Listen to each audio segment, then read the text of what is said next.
There's a night in Michael Jackson's life that the world never saw.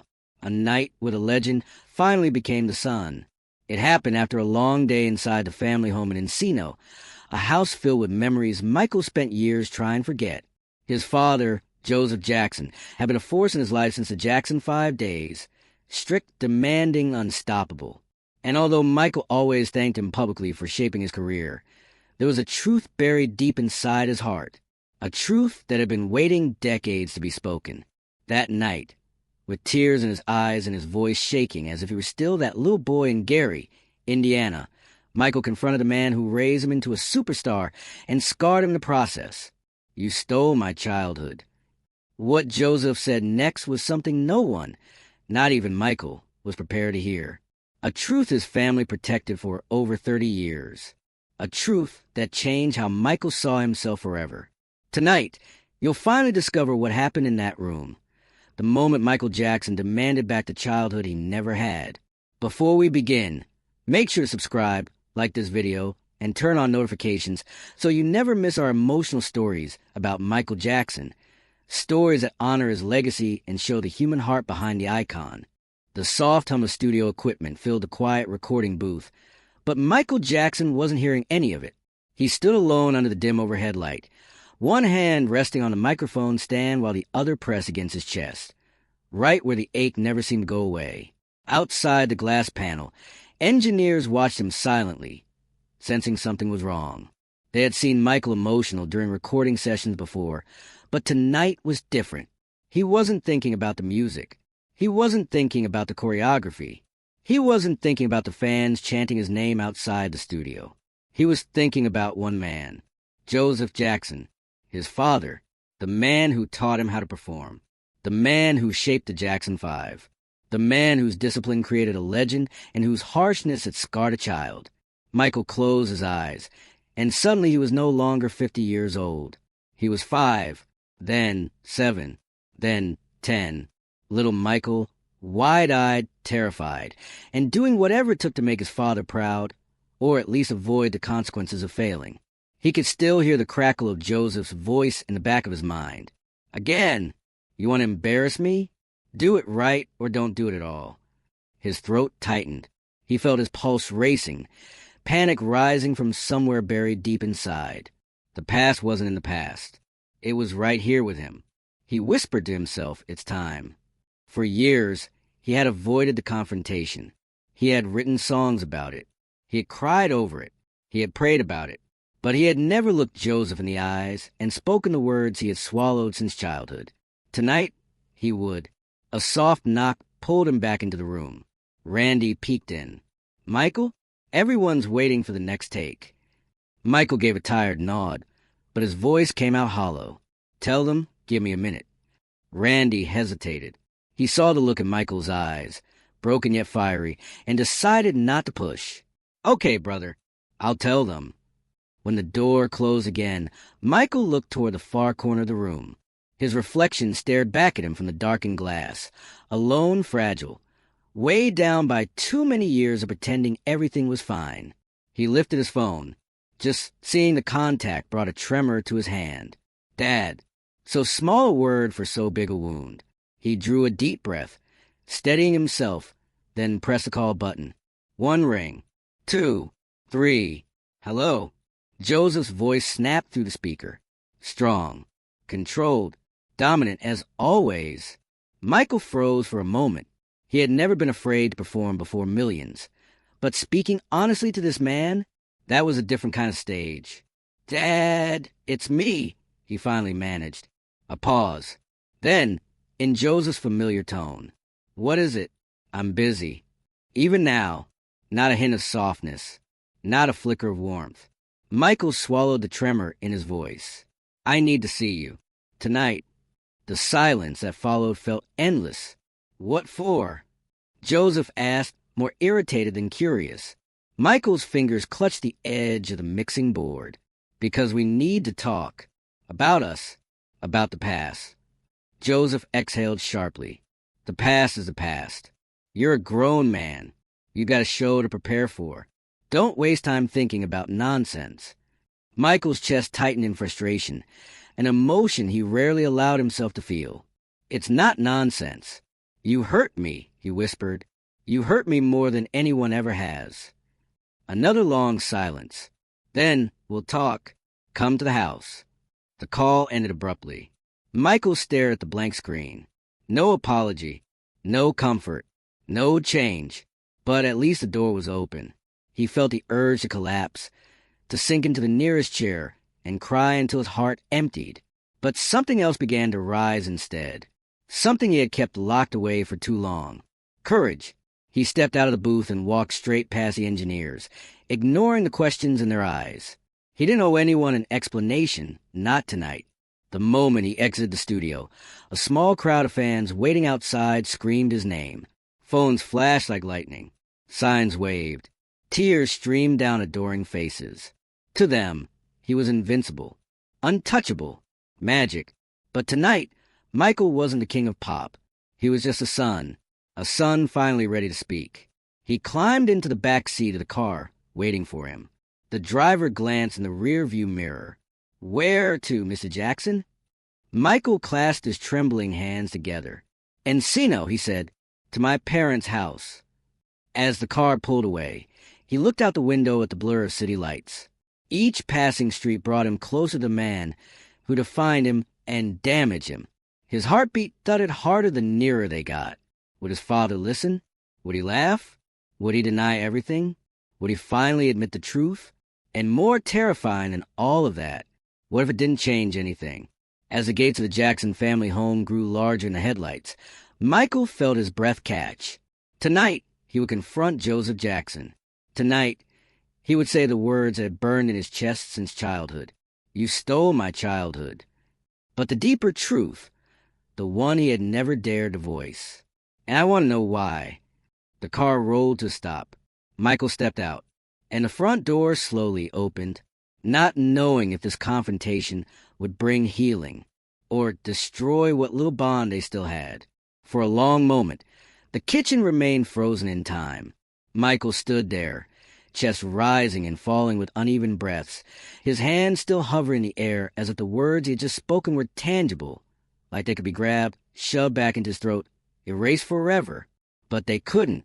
"You stole my childhood." That truth, suppressed for decades, now echoed between father and son. Joseph Jackson's jaw set tight, his expression unreadable. His eyes, sharp as knives even in age, flickered with something Michael couldn't quite define. Was it anger? Was it guilt? Or was it the fear of a man confronted by the very past he thought he controlled?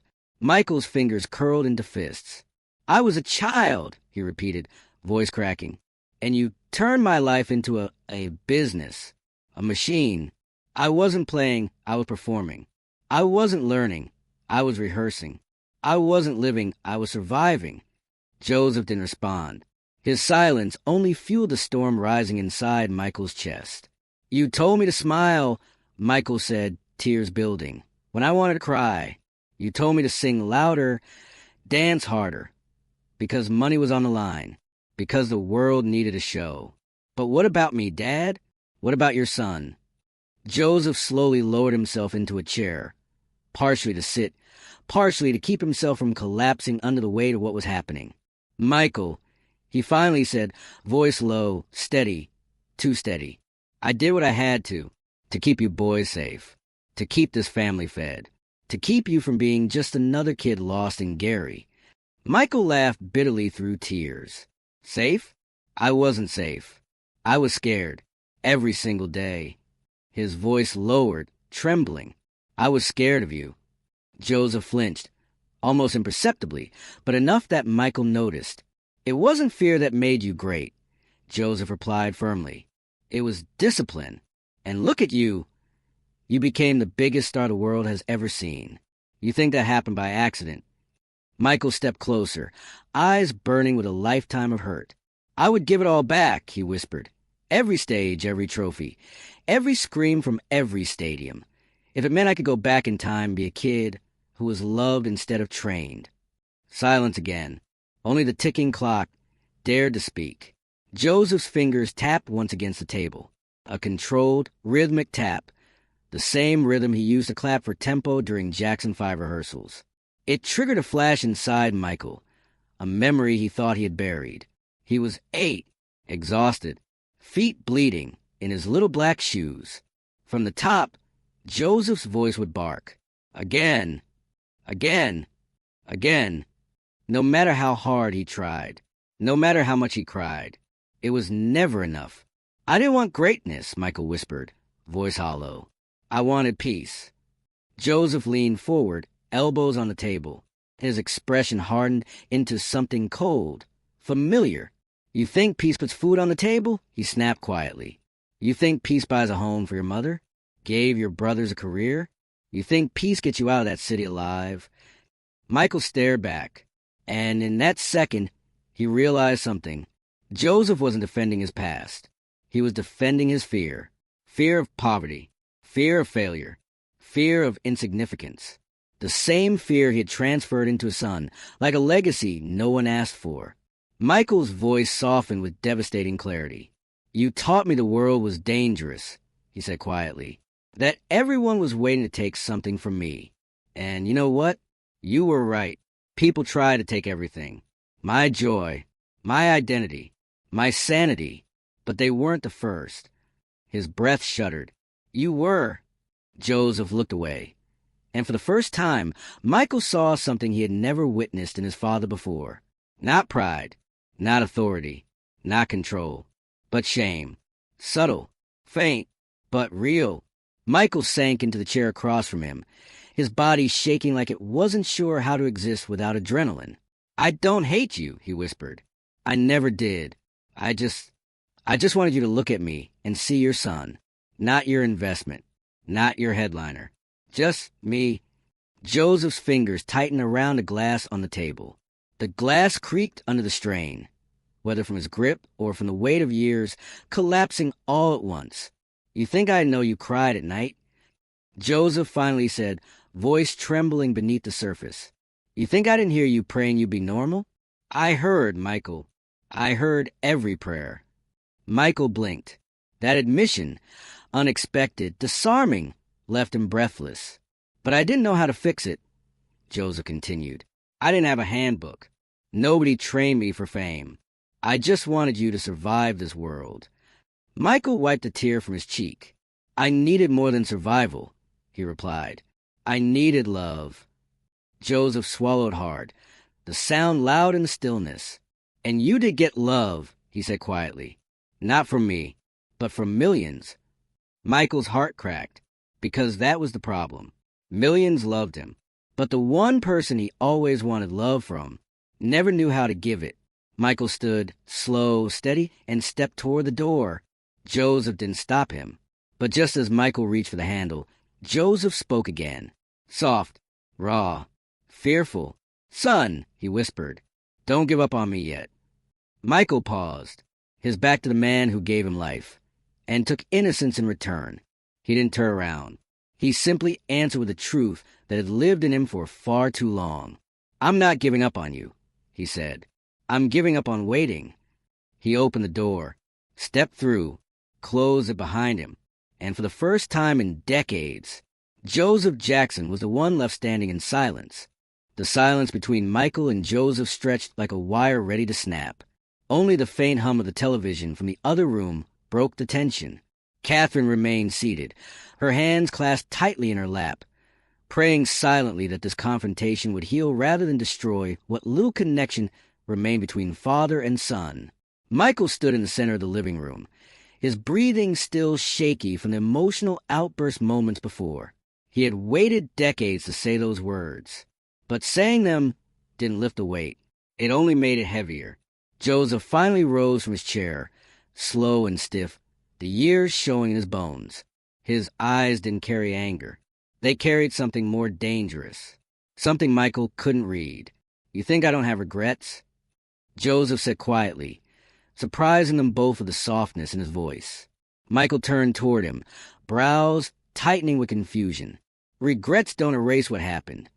No, Joseph agreed. They don't. He took a step closer. Michael instinctively stepped back. I pushed you, Joseph continued. harder than any boy should be pushed. But your life, the fame, the music, the legacy, it wouldn't exist without that push. Michael's eyes welled again, but this time not with anger, with pain so deep it felt ancient. Do you think I cared about being famous when I was 8? I just wanted to play. I wanted to sleep.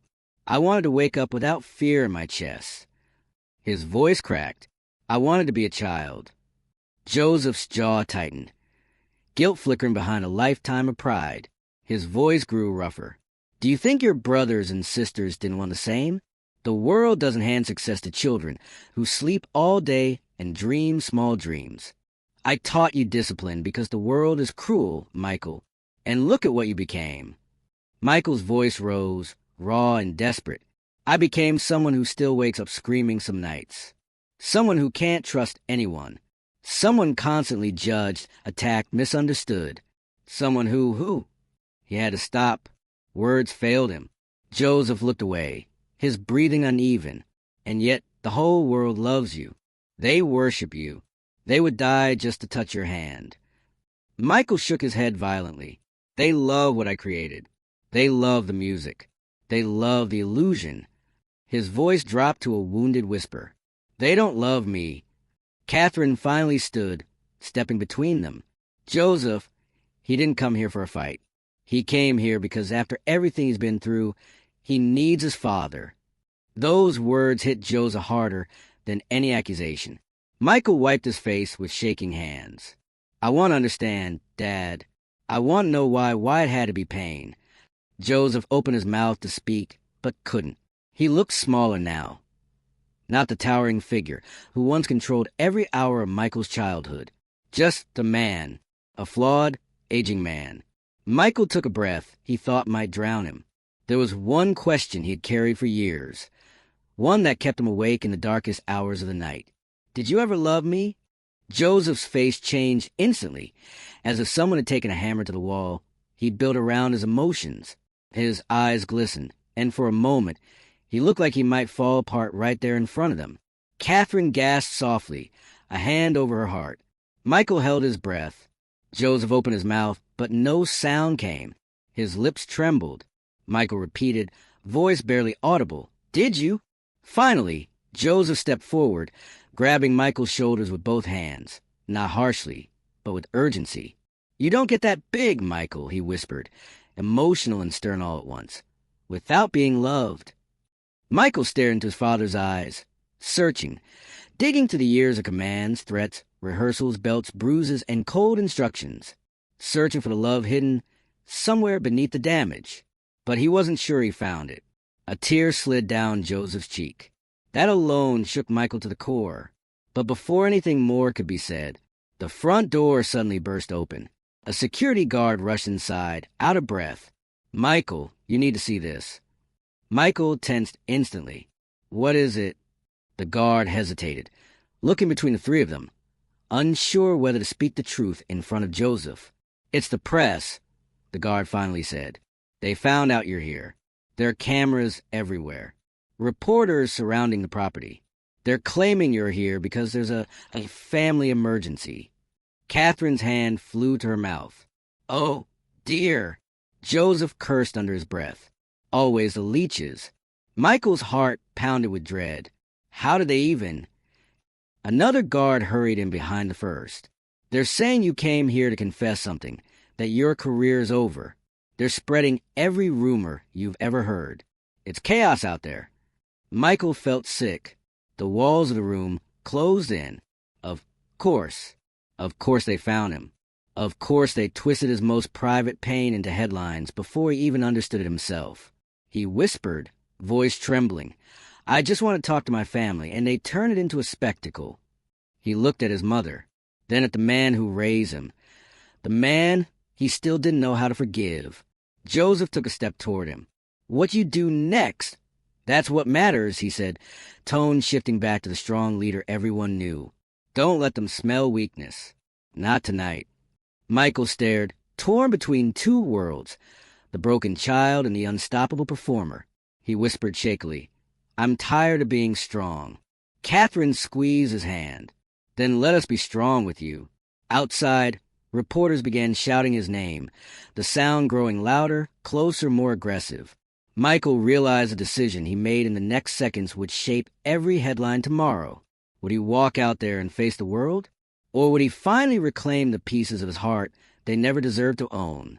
His pulse hammered as a guard leaned in urgently. They saw movement. They're coming to the windows. Michael swallowed hard. "Dad," he whispered fearfully. "What do I do?" Joseph's answer was immediate. "Stand up straight," he said. "Show them the man you became, not the child they tried to steal." And Michael was not ready for what would happen when he opened that door.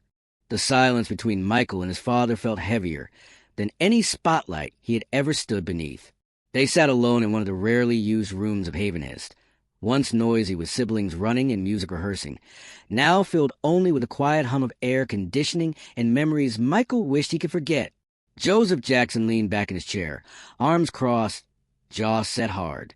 He had always been a fortress, emotion locked behind walls of discipline and control. But tonight, even he looked uneasy.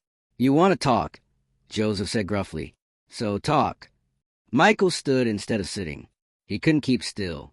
The carpet beneath his shoes felt like quicksand, threatening to swallow him if he stayed in one place too long. His heart pounded as he stared at the man who shaped him, pushed him, terrified him, made him Michael Jackson. "You always said you did everything for us," Michael began, his voice low but steady. "But sometimes I wonder what part of that was for me and what part was for you." Joseph's eyes narrowed. "You think I wanted this life? Cameras following you everywhere? Reporters making up lies? You think I planned all that?" Michael shook his head. "No, but you planned the beginning, and that beginning was pain." Joseph leaned forward, gripping the armrests.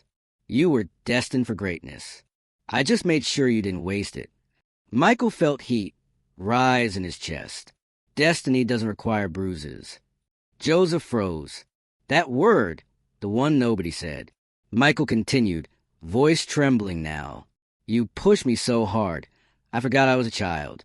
I forgot what laughing felt like unless it was on stage. I forgot what comfort felt like unless the applause gave it to me." He took a step closer, tears shining in his eyes. "You stole moments I will never get back. You stole birthdays, friendships, playtime. You stole my childhood." Joseph remained still, but his eyes flickered, just once, like a crack in a mask. Michael swallowed hard. "Do you know what it's like to look in the mirror and wonder who you would have been if someone had just hugged you instead of hitting you?" The room went silent again. Still, painful, exposed. Joseph finally stood, slowly, as if every bone carried a lifetime of weight. "You think I don't regret some things?" he muttered, staring at the floor. "You think I don't lie awake wondering if I pushed too hard?" Michael stiffened. This was new. Joseph never admitted doubt. Joseph lifted his gaze. For the first time since Michael walked in, his eyes weren't sharp. They were tired. "Human, do you think I like being the bad guy?" he asked quietly. "I grew up in a world that didn't care whether I succeeded or failed. If I didn't fight every day, this family would still be living in Gary. And you would be nobody." Michael felt the words hit him like a slap, not because they were cruel, but because Joseph believed them. "You weren't supposed to feel loved by me," Joseph said, voice breaking in a way Michael had never heard. "You were supposed to win." Michael's breath caught. Was this an apology, a confession, or just another way of justifying the past? He didn't know. Joseph stepped closer. "When you were on that stage, the world changed. They saw a star. But I saw my son doing something only a miracle could explain. And every night, I thank God for giving you that gift." Michael's tears fell. He hadn't expected softness. He hadn't expected vulnerability. He hadn't expected love. "But love shouldn't hurt," Michael whispered. Joseph nodded painfully. "No, it shouldn't." A moment passed, fragile, delicate, as if the wrong breath could shatter it. Michael wanted to believe this was healing, that years of distance could be erased in one night, that father and son could start again. But deep down, something gnawed at him, a truth he had spent years avoiding. He wasn't just confronting his father tonight. He was confronting the parts of himself his father created. The perfectionism, the fear of failure, the hunger for approval, the loneliness. Michael wiped his eyes, his voice barely audible. I'm still hurting, Dad. Even now. The world thinks I'm a legend, but I still feel like a little boy who was never good enough. Joseph's eyes shone suddenly, wet, unguarded. You were always good enough, he said. You were more than enough. I just never knew how to say it. Michael's breath trembled. He had waited his entire life to hear those words. For a moment, he let them sit in his heart like sunlight through a window that had been locked shut for decades. But the moment didn't last.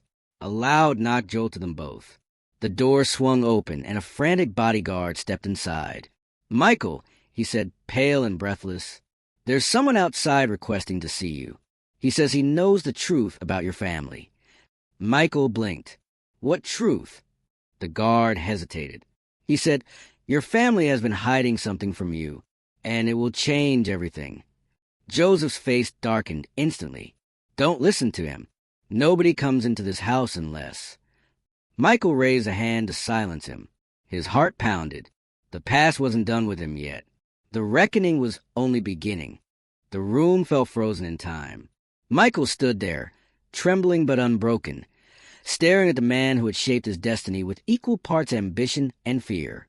The moonlight slipping to the blinds cast long shadows across Joseph Jackson's stern face, a face Michael had spent his entire life trying to understand. His voice was raw, shaking with the weight of decades. You stole my childhood. The silence that followed wasn't quiet. It was loud. Louder than the applause of millions, louder than the screams of fans, louder than every sold-out stadium Michael had ever stood in. Joseph's jaw tightened, but his eyes flickered with something Michael couldn't read at first. Anger? Regret? Pain? Michael didn't know. He just kept talking, because after all these years, the words finally had a place to go. You made me afraid of home, he whispered. You made me think love was something I had to earn. I spent my whole life trying to prove I was good enough.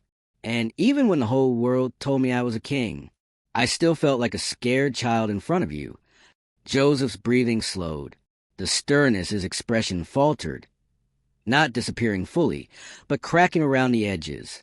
Michael stepped closer. I danced because I was afraid to stop. I sang because I knew what happened if I messed up. Every time someone said, you're perfect, I heard your voice saying, do it again. Joseph finally looked away. For the first time in this conversation, he seemed smaller, but Michael wasn't finished. My children, I love them more than anything in this world. And I promised myself they would never feel what I felt growing up. Fear should not be a childhood memory. His voice shattered mid-sentence. A tear escaped. He didn't hide it this time. I just wanted you to see me, not as a product, not as a paycheck, but as your son. He expected Joseph to argue, to deny, to defend himself the way he always did. But instead, Joseph's shoulders dropped. His eyes, usually so guarded, softened with something unfamiliar on his face. A father's vulnerability. I thought I was protecting you, Joseph finally said, his voice low and gravelly. This world, it don't love kids like you. They love what you can do for them. I push you hard because I thought it was the only way to keep you from being eaten alive. Michael stared, stunned. Joseph continued. I didn't know how to be gentle. My father never was, so I thought toughness was love. I thought discipline was safety. He inhaled slowly, trying to steady the emotion in his own voice. And I was wrong. Michael's lips parted, shock washing through him like cold water. He had waited a lifetime to hear those words. Part of him never believed he would. Joseph stepped closer, not towering like a shadow this time, but approaching carefully, as if he were the one who feared rejection. You became the greatest performer who ever lived. But I see it now. I see the cost. Michael felt his knees weaken. His heart raced, not from fear, but from the overwhelming collision of past and present finally converging. Joseph swallowed hard. I didn't steal your childhood, Michael, but I didn't protect it either. And I can't go back. I can only tell you this. He paused, his aging voice cracking under the truth. I am proud of you. Not because you were the star, but because you are my son. Michael's tears fell freely now. The walls he had built since he was a child felt like they were collapsing one brick at a time, revealing not weakness, but release. For years, he had imagined this moment, fantasized about it, begged for it in silence. But now that it was happening, he didn't know what to do with the pain that remained. He whispered shakily, "I just needed to hear that." Joseph's eyes glistened, a sight so rare Michael didn't breathe as he witnessed it. "Can you forgive me?" Joseph asked, not as a former manager or an authority, but as a father who finally understood what he had broken. Michael wiped his face with trembling fingers. "For a long time, I wasn't sure I ever could. But forgiveness isn't just for you. It's for me. I want to move forward. I want to heal." He took a shuddering breath. "And yes, I forgive you." Joseph's chest rose with relief, long, painful, overdue relief. He moved closer, cautiously, as if afraid a wrong gesture might smash the fragile peace between them. Then, gently, uncertainly, he opened his arms. Michael didn't hesitate. He stepped forward and fell into the embrace he had ached for since he was 5 years old. A father's real embrace. Not controlling, not demanding, not conditional. Human, warm, real. They held each other as though time itself had paused to let them rebuild history. Not erase the hurt, but soften it. Not rewrite the past, but give the future a different ending. And for the first time since he was a boy, Michael felt like he finally came home. The air inside Haven felt heavy, as if the walls themselves were holding their breath. All the anger, the tears, the confessions, everything had been building toward this moment. Michael stood near the old upright piano, the same one he once practiced scales on when he was only 5 years old. His hands hovered over keys, but didn't press down. His fingers shook. Across from him, Joe Jackson stood frozen with his back against the wall, his eyes lowered to the carpet. Catherine watched silently, her hands clasped tightly over her heart, as if she feared it might break again. No one dared to move. No one dared to speak. Michael's voice finally broke the silence, soft, fragile, but unmistakably strong. "I survived, Dad," he said. "I survived everything you thought would make me stronger, but it nearly destroyed me." Joe's jaw tightened, as though each word landed like a direct blow. Michael took a trembling breath. "You took my childhood, and for a long time, I thought you took my ability to love too." He looked at his father with tear-filled eyes. "But I found love again. I built it. I created it. And I gave it to the world through music." Catherine wiped at her eyes carefully, afraid the slightest sound would disrupt the fragile courage holding Michael together. "I never wanted to hurt you, son," Joe murmured, his voice low, gravelly. "I wanted you to rise above, to be somebody." Michael took a few steps closer, stopping only inches away from him. "But I wasn't supposed to rise alone," he whispered. Joe blinked hard, like he was steadying himself against a truth he had fought for decades to avoid. Michael's heart pounded. This was the moment he had avoided all his life, the moment he chose himself over the legend. "You don't get to decide that what you did was love," Michael continued.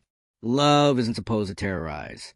Love isn't supposed to make a child cry himself to sleep, afraid of a knock at the door." Joseph's shoulders sagged. "Michael, you can explain it all you want," Michael cut in, voice rising with years of buried ache. "But you didn't pay the price." "I did." Joe looked up, eyes glistening, the cold steel in his expression softening into something unfamiliar. "How did you keep going?" Joe asked quietly. "How did you find hope?" Michael's lips parted in a trembling breath. "I found God," he said simply. Then he gently rested a hand over his heart. "And I found me." Joe nodded once, eyes lowering again. It wasn't defeat, it was acknowledgement. For the first time, perhaps ever, Joseph Jackson allowed himself to look at his son not as a product, not as a business, but as a man whose life had been shaped by his mistakes. Michael swallowed, exhaustion replacing the adrenaline. His body felt like collapsing, but something inside him, something powerful, held him upright. Catherine finally stepped forward and wrapped her arms around her son. Michael fell into her embrace, holding her tightly, forehead pressed to her shoulder. He breathed in the familiar scent, lavender and comfort, the only true safety his childhood ever knew. "My sweet baby," she whispered, voice trembling. "You are still here, and that is what matters. You lived through it." Michael nodded against her. "I just want peace," he whispered. "I want to be able to breathe, to sleep, to laugh without feeling guilty." "You deserve that," Catherine said. "You deserve happiness that doesn't cost you pain." Joe stood quietly, eyes glistening, as though he understood the forgiveness Michael offered, not verbally but through his courage to speak. Forgiveness wasn't approval. It wasn't forgetting, but it was release. Michael pulled back slightly and wiped his tears. "I'm tired of carrying fear with me," he said, more to himself now. "I won't let win any more." Catherine cupped his face, smiling sadly. "You are stronger than any pain ever forced on you," she whispered. "And now the world will see not just the king of pop, but the man who survived everything to bring them joy." Michael closed his eyes. Maybe this was what love was supposed to feel like. Truth, even when it hurt. Connection, even when broken. Hope, even after darkness. He turned to Joe again. "I forgive you," he whispered. "But I won't forget that little boy you hurt. He deserves to be remembered too." Joe nodded slowly, a silent acceptance. Michael stepped back, breathing deeper now, as though the air finally belonged in his lungs again. Outside, a night breeze swept through the open window, rustling the curtains. Michael walked toward it, toward freedom, feeling lighter than he had in years. Catherine placed a soft kiss on his forehead. "Go on," she said. "You still have so much love to give this world." And in that moment, Michael realized he wasn't running away from his past anymore. He was walking toward a future he finally chose. He turned back once more to look at his parents, a man and a woman who had shaped him, wounded him, loved him imperfectly. "Mom, Dad," he said quietly, "I'm going to be okay." It wasn't a plea. It wasn't a hope. It was a promise. Michael stepped out into the hallway, heading toward life on his own terms, his heart at last unburdened by the words he had waited decades to say. "You stole my childhood, but you will not steal the rest of my life." And for the first time since he was 5 years old, Michael Jackson felt truly free.